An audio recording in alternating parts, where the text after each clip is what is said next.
现在长哲非要跟我和林想见面，说是正式见面、正式谈判。我觉得回避是不可能的，毕竟长哲的确是小磊的亲生父亲。对，老这么回避也不是上策。我觉得你应该跟长哲见上一面，看看他到底是怎么想的。看来只能这样了。既然是正式见面，那是不是谈的会比较深啊？将来要是打官司的话，恐怕也是免不了的。你到底想说什么呀？你表达清楚。我想说，要不要录音，让老黄带个录音机过去，把谈话的内容都录下来。万一将来要打官司，咱们也能主动一点。录音？那得带什么样的录音设备啊？是不是那种能藏得住的微型的录音设备？没错。录什么啊？你俩是傻还是呆啊？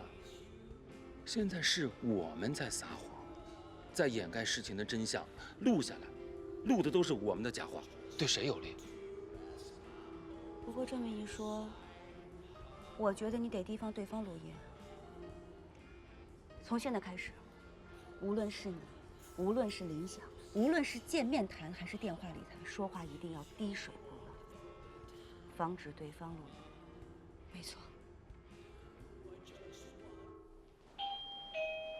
进来。哇！哎呦，舒服舒服舒服。你好，我来看你，我还给你带了你喜欢的牛奶。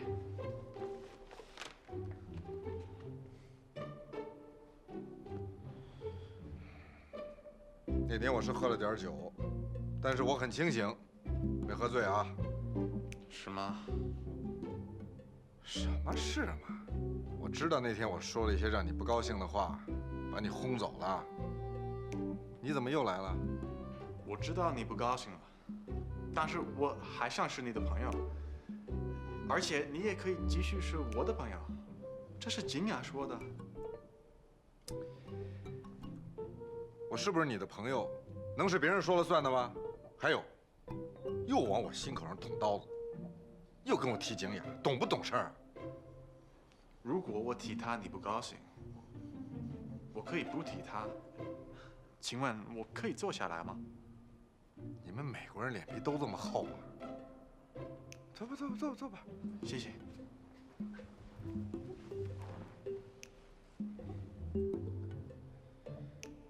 喝点儿。喝点儿就喝点儿。我现在怀疑黄九恒和林想的女儿黄小磊是我的亲生女儿，而这个怀疑是有事实根据的。那你就说出你的事实根据。很抱歉，我并不想这么做。坦白地告诉你们，我用了一个很不光彩的手段，得到了小磊一根带有毛囊的头发，而且我已经做了 DNA 鉴定，鉴定结果2天以后就会出来。如果错了，我愿意用我能想到的一切方法对你们进行赔罪。但是我坚信，应该没有这个如果。仅从你们2个人的表情，让我就可以推断出，我的这个推断是100%正确的。可是，按照法律规定，单方的亲子鉴定没有经过我们同意，法律上是不承认的。我说过要打官司了吗？我并没有决定要打官司。这个不光彩的手段只是为了证明，在你们和我之间证明我到底是不是黄小磊的亲生父亲。我要提醒你们，好像按照中国的法律，我方怀疑孩子是我亲生的，要求做亲子鉴定，你们不同意，恐怕是行不通的。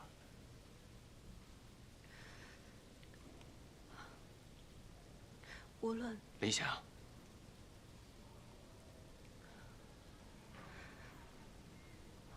无论怎么处理这件事情，先不要告诉孩子，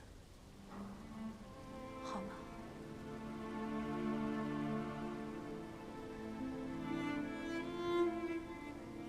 我答应你们，不会让孩子知道。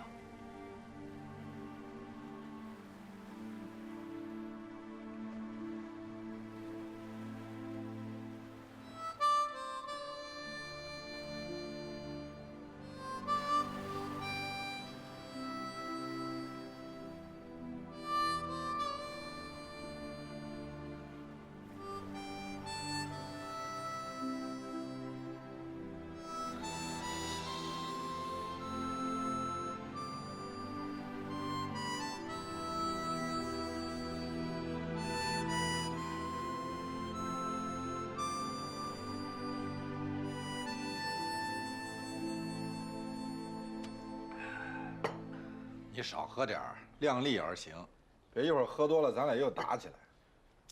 我现在是借酒消愁。哟，还知道这个呢？那后边还有一句呢，借酒消愁，愁更愁。愁什么呀？我已经没有钱住专家公寓了，而新的便宜的住处还没有找到，所以我愁，快愁死我了。你别说，你还真挺像我的，有100绝不花99。哼，那接下来准备住哪儿去啊？白，能在你这里住几天吗？艾利克斯，知道什么叫没脸没皮吗？就是不好意思的意思，对吗？对什么对啊？不对。没脸没皮比不好意思要严重的多，就是强迫别人，强迫我干我不愿意干的事儿，明白吗？明白了，对不起。你说你拿着这些东西来看我，本来我还挺感动的，合着是到我这儿来找住处的，把我这儿当旅馆，当不花钱的旅馆是吧？可以吗，白？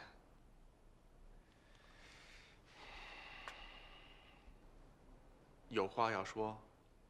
咱俩现在的关系应该是敌人、仇人。这2个词我明白，很不好的意思。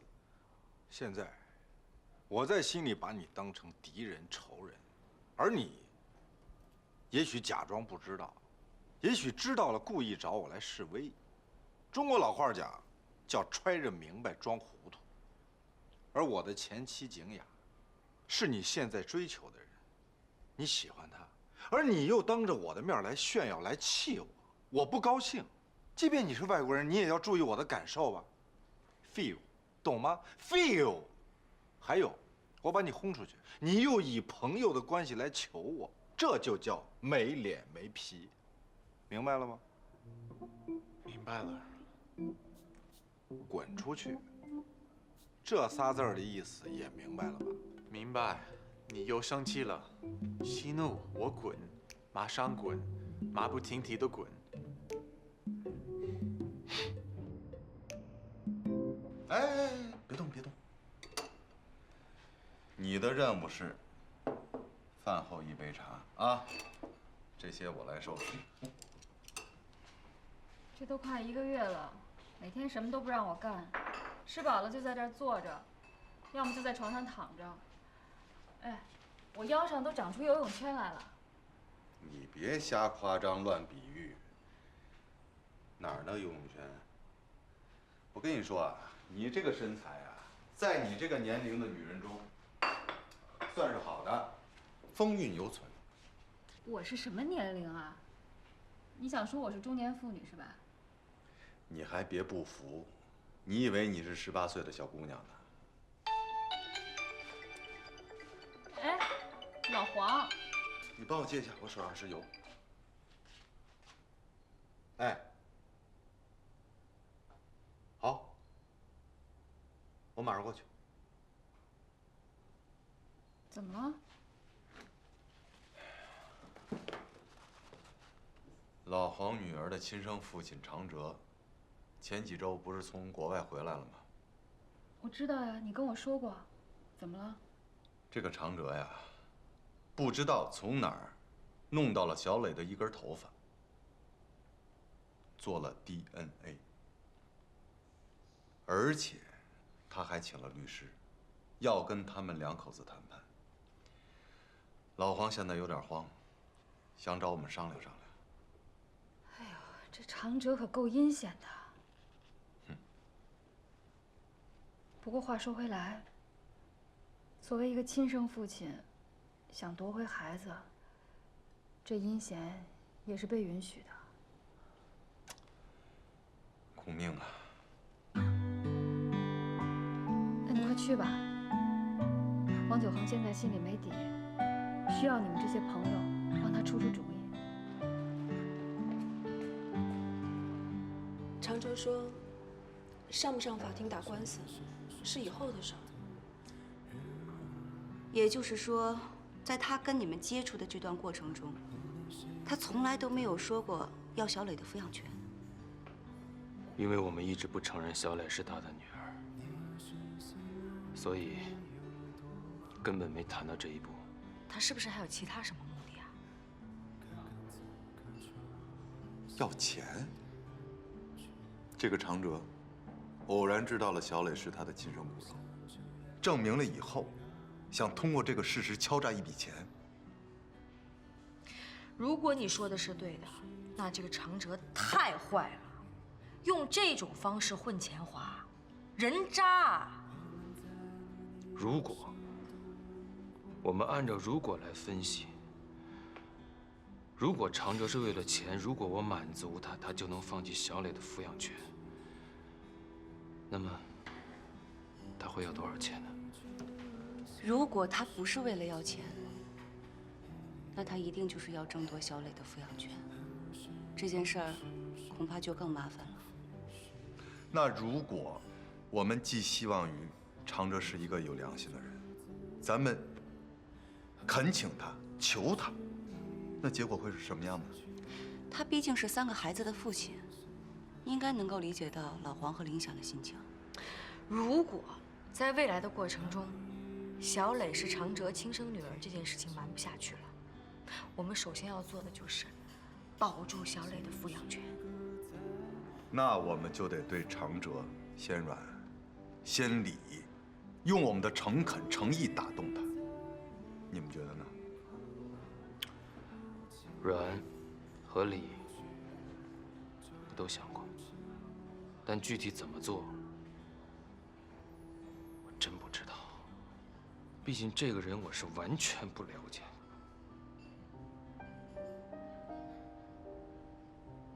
我是和他谈过恋爱，但那是一段很短的时间。现在10几年过去了，我不知道他现在是个什么样的人。我现在脑子一片空白，心乱极了，所以想听听大家的意见。那我们还得考虑到，如果这个理和软行不通，那就只能先软后硬，先礼后兵。当然了，这个硬和兵都是无奈之举，咱们尽量不要走到这一步。那我来总结一下吧。我们刚才聊出来了面对这件事的3种可能：一是用真情打动长哲，让他主动放弃对小磊的抚养权；二，如果长哲贪钱，喜欢钱，我们就用钱来收买他，摆平这事儿；三，强硬。不过这3种可能的前提，就是绝对不能让孩子知道这事儿，否则没有任何意义。没错，基本上就是坚持抗战、彻底投降和曲线救国。还有第4种可能，如果在这个过程中，前3种可能的方案长哲都不满意，而我们又没有其他更好的办法，互不相让，僵持不下。你是怕长哲？对，我怕长哲撕破脸，索性破釜沉舟。一意孤行，把这件事情告诉小磊，又或者我和林晓实在瞒不下去了，必须把真相告诉我的女儿。那之后可能就是走诉讼、上法庭之类的，怎么办？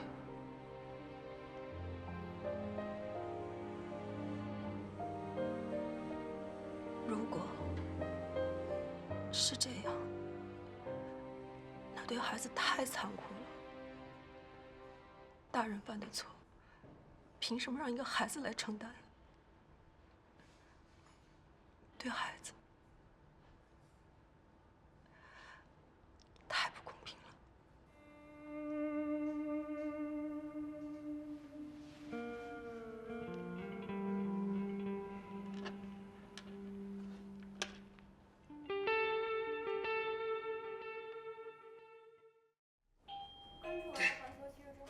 进来，门没锁。白志勇，白志勇，这儿呢，快来扶我一把。怎么搞的呀？这还出溜到沙发后面来了。来，慢点。哎呀，这不是锻炼呢吗？锻炼这伤腿呢。这脑子被驴踢了，你傻呀？万一把腿给摔坏了，你说更麻烦了。真残疾了，我还得天天照顾你。哎呦，你找我什么事儿？埃里克斯。啊，对了，埃里克斯送你的百草味，这里面有世界各地的坚果。少来这套。他又怎么了？他又怎么了？这小子爱好太多，穷的没钱租房子了，跑到这儿来求我，想住到我这儿来。那这事儿你找我干嘛呀？别装傻啊！我不找你找谁啊？他是你的追求者、爱慕者，我拒绝了他，我得跟你说一声啊，省得你心疼啊。说话别这么酸了吧唧的啊！你要是能帮，你就帮帮人家埃里克斯，反正你这房子一个人住，暂时又没有女朋友。你怎么知道我没有女朋友？有了呀。有了。谁呀？管着吗？别说了，埃里克斯这事儿不行。怎么就不行了？那黄九恒、蓝天瑜不都在你这住过吗？埃里克斯为什么就不能住呢？那能一样吗？那俩是我哥们儿，埃里克斯是我的仇人，我烦这小子，快烦死了。凭什么烦人家？他喜欢你，追求你，还跟我说他爱你，关键是他还跑到我这儿来跟我商量炫耀，傻了吧唧的。那是你心眼小。这种事儿我心眼大不了。万一他跟你好了呢？万一他跟你好了呢？我怎么跟邻居们介绍？我怎么跟我的哥们儿、亲戚、朋友介绍？啊？说哦，我前妻的现男友。啊！而且还住在我这儿，脏不脏啊？什么现男友啊？你别胡说八道啊！我是说，万一呢？他那么疯狂的追求你。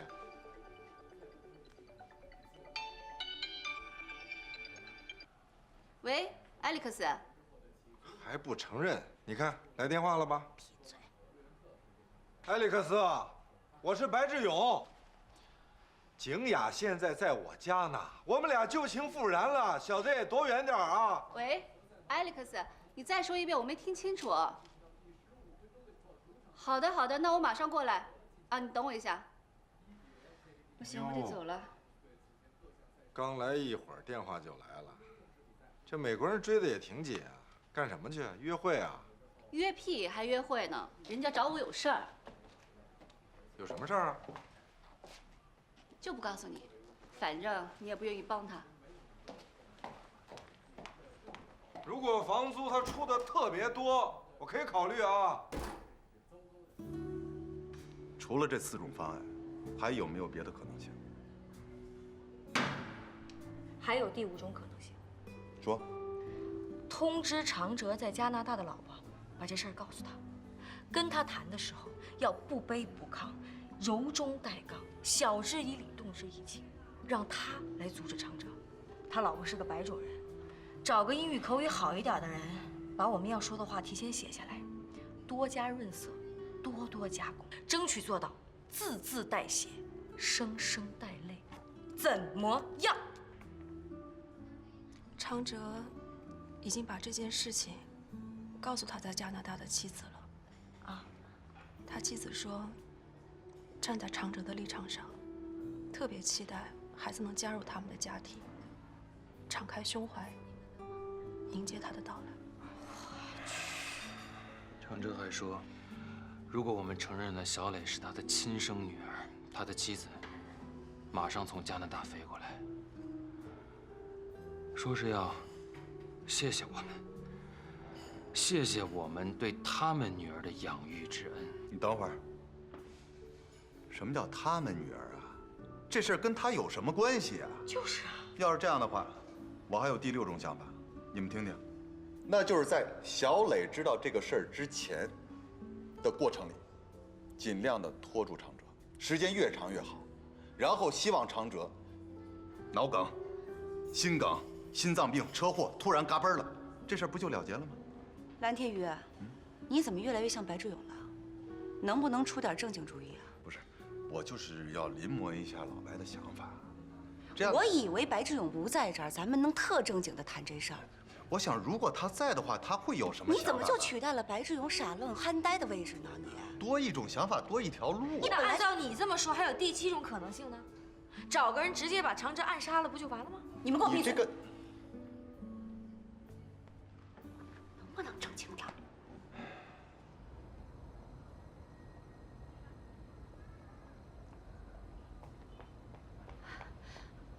艾利克斯，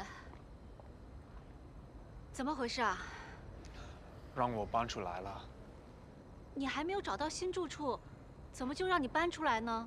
我的房租合同早就到期了，已经免费住了3天。那怎么办呀？那你住哪儿啊？我能否在你的楼下搭帐篷住？这里有帐篷。艾利克斯，这里肯定不让搭帐篷的。那，你借给我一些钱，然后再帮我找一个宾馆，可以吗？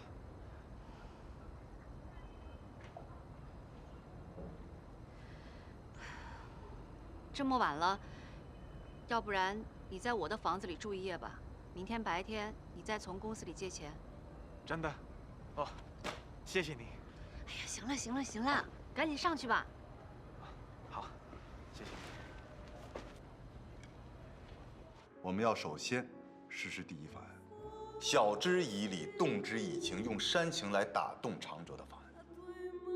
如果要实施第1方案，具体需要注意些什么？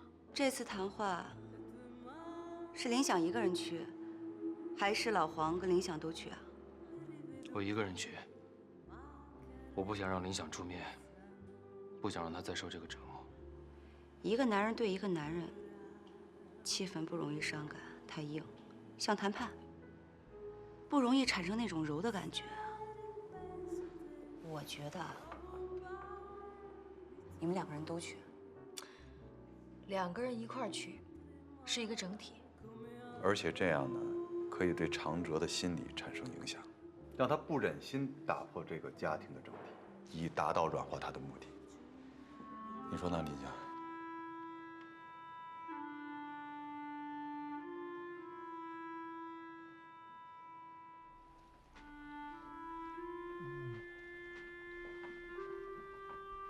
景，太完美了。什么完美？面条，我吃的这碗面条，这是我一生中吃到过的最美味、最美丽、最优美、最精彩的一顿饭，像是吃了一碗阳光明媚的玫瑰。行了，别瞎形容了，形容的乱七八糟的。吃完赶紧休息吧，今晚你睡沙发。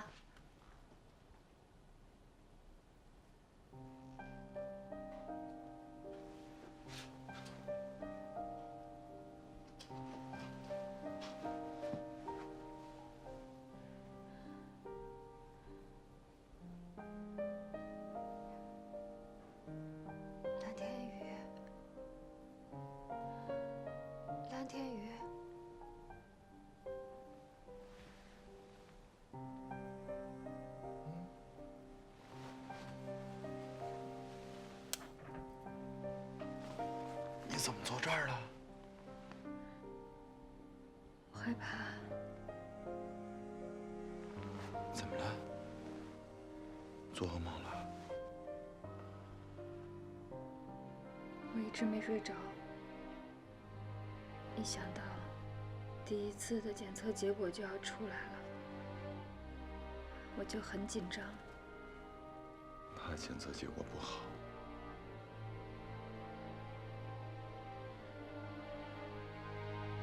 别害怕，大夫不是说了吗？感染的比例会非常非常小的。可是，万一还是害怕。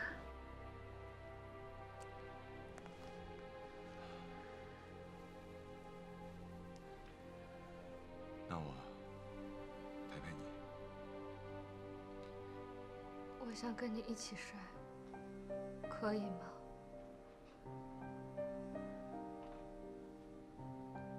可以。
对不起，我忍不住了，我想说我爱你。你出去好吗？你吓到我了，你知道吗？对不起，我马上走。可是我爱你，你知道吗？你出去好吗？我爱你。你别碰我！别碰我！你离我远点！我喜欢你这个活的。你这个流氓！你为什么要这样子？你凭什么碰我？我喜欢你。你以为你是谁呀？你滚出去！滚！对不起，对不起。不要跟我说对不起，我不想听对不起。我滚！滚！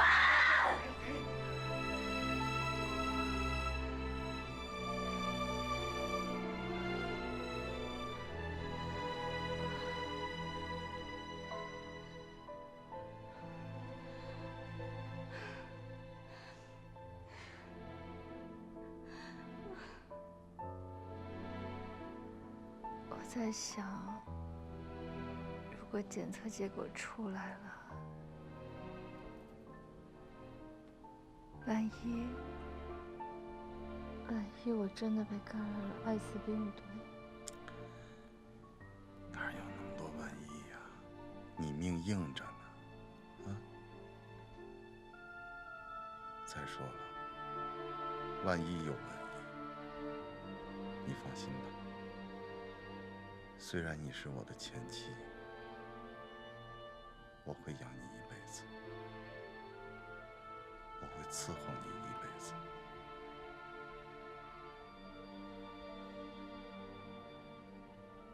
嘴真甜。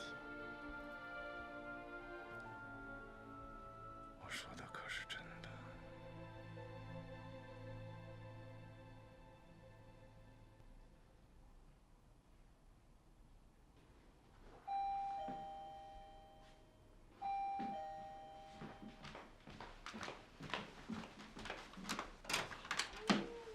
你好，我们是110巡警，有人报警。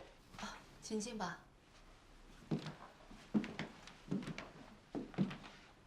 对不起，我们接到邻居报警，说你这里有吵架的声音，扰民了，我们不放心，所以过来看看。啊，对不起，确实吵了几句。不过现在没事了。你听得懂中国话吧？听得懂80%、90%。你和这房主是什么关系啊？他是我同事，不过我们没有任何不正当的关系啊。没有问你，先不要回答。我是金雅的同事，美国人。请把你的护照出示一下。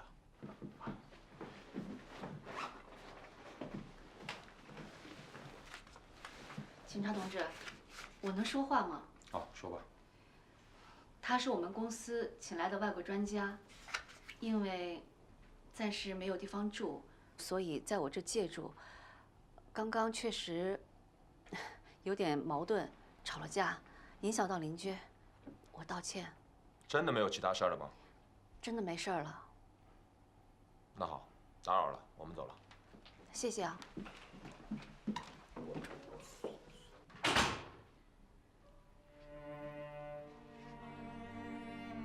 我也走了。走吧。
你放心，我不是一个不讲道理的人。无论事情发展到哪一步，我都会尊重你们的意见。你怀疑的对，我确实不是小磊的亲生父亲。小磊的亲生父亲的确是你。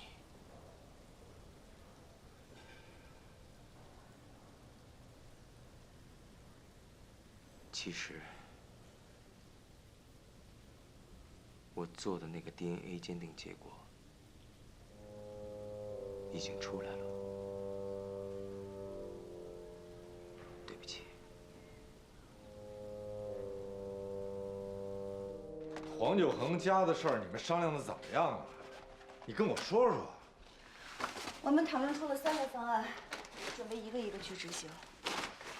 哪3个方案？第一呢，是用情感打动长哲，让他主动放弃对女儿的抚养权。第二，给长哲钱，也就是收买他。第三，用强硬的措施，死活不同意长哲和小磊父女相认。那现在进展到什么程度了？第一个方案，这个时间，老黄和林想应该是在和长哲谈。这11年，我和九恒把小雷当做自己的女儿养。知道这件事情出现以后，我们都崩溃了。我们好不容易把这件事情慢慢的平静下来，你又出现了。承认这件事情对我们来讲很无奈，也很痛苦。我发誓，我喜欢这个孩子，我爱这个孩子。不管结果如何，她是我一天一天养大的，我会永远把她当成亲生女儿来看，这一点永远都不会变。这个事情发生了，是天意，但是我还是想知道，接下来你们会怎么想？我们希望不要让孩子知道这件事情，瞒着他。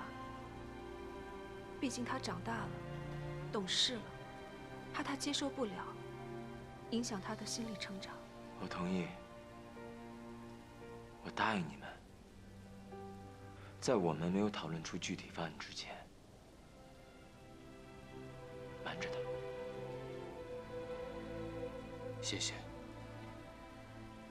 还有，我们想知道你有什么想法。你希望我怎么样？长哲，你在加拿大已经有3个孩子，所以，我希望你能放弃小磊生父的身份。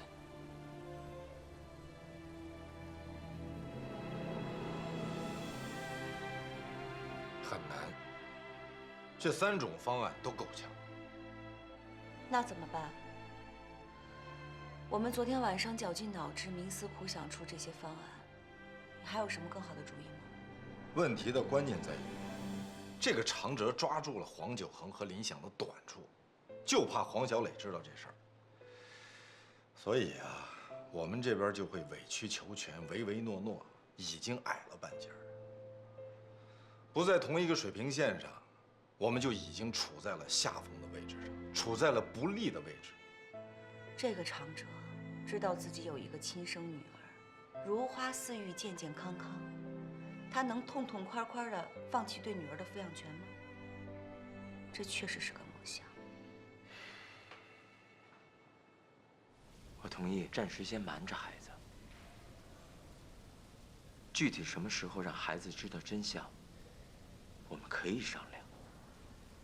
但放弃孩子抚养权这件事，我绝不答应。长哲，你现在已经知道你是小磊的亲生父亲了，那你就多应该考虑一下孩子的感受，多去心疼一下这个孩子。如果你坚持要孩子的抚养权，那小磊一定要知道真相。这就相当于要把小磊的心深深地撕开，这种残酷和痛苦我们大人可以承受，可孩子呢？他才11岁。长哲，算我求你了。你不用求我，我说了，我考虑过了，所以我同意了。我同意暂时先瞒着孩子了。但是时间不能太久，不能超过2年。不能超过2年。我是不是可以这样理解？2年之内，小磊还住在我们家；2年之内，我还是孩子的父亲。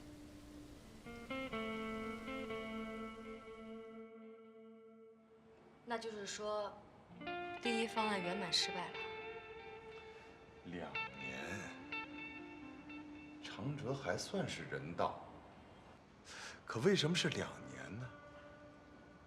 他不会又想打什么算盘吧？2年，这就像在你们2口子头上悬着一把要命的剑，随时都有可能掉下来，但又不知道什么时候掉下来，天天看着这把剑过日子，这不是煎熬吗？ 我觉得，他说这个2年的时间根本不是为了考虑我和林想的感受，他是怕小磊接受不了，将来他和小磊不好相处。他是为了讨好小磊，为了以后跟小磊相处做准备，这还是为了他自己啊，这是仁慈吗？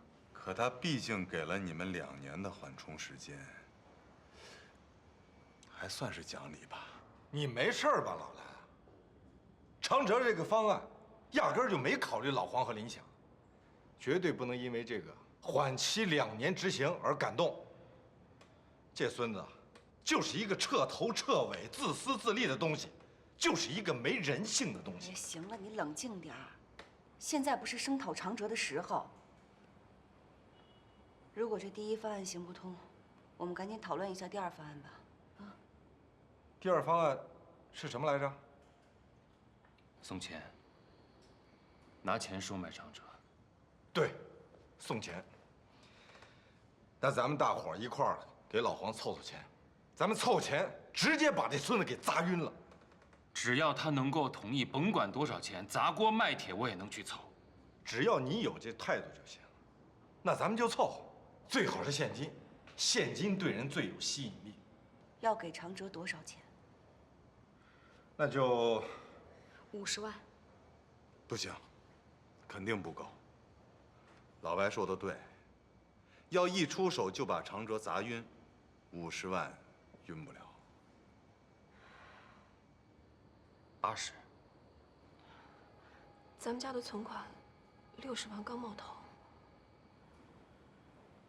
哎，老黄，你分布在全国各地的那些徒弟，你看能不……我都不用打电话，只需发个朋友圈，徒弟们凑500万都不成问题。但是，我不想这么做。一旦他们知道了，林想这个师娘的面子挂不住。老黄，现在这……尊重老黄。那咱们就凑钱。先说，80万行不行？